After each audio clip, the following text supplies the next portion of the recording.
fez lá um quadro de hipoglicemia. O que a gente precisa entender nessa situação? Primeiro, nós temos aí divisões na gravidade da hipoglicemia.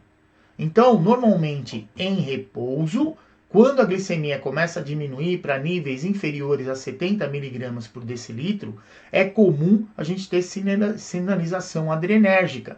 Então, quer dizer, o sistema nervoso começa a mandar estímulos para trazer incômodo para o indivíduo. Então, ele começa muitas vezes a tremer, a sentir a boca formigar, a transpirar, começa a ficar irritado. Quer dizer, esse tipo de comportamento são indicadores, muitas vezes, de que o indivíduo está começando a fazer um quadro de hipoglicemia.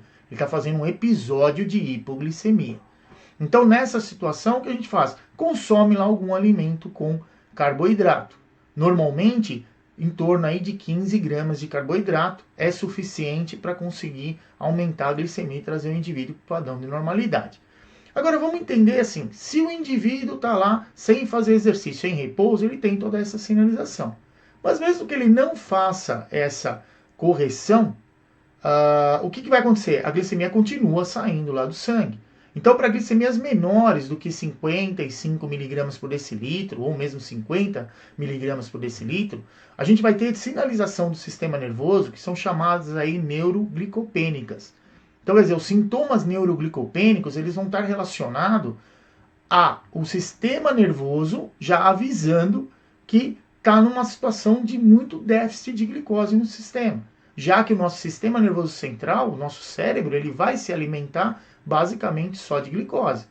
O corpo utiliza lá a gordura para gerar ATP para o sistema, utiliza a glicose, utiliza também muitas vezes a desnaturação da proteína, então utiliza ali alguns aminoácidos para serem convertidos em glicose e gerar energia para o sistema. Agora, o sistema nervoso ele só se alimenta com glicose.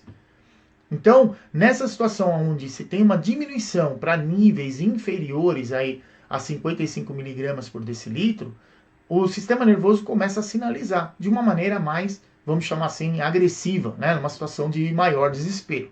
E aí, muitas vezes, o que acontece? O indivíduo sente lá, muitas vezes, sonolência, ele acaba perdendo a memória. Então, o indivíduo, muitas vezes, alcoolizado, é muito semelhante ao indivíduo com diabetes fazendo hipoglicemia.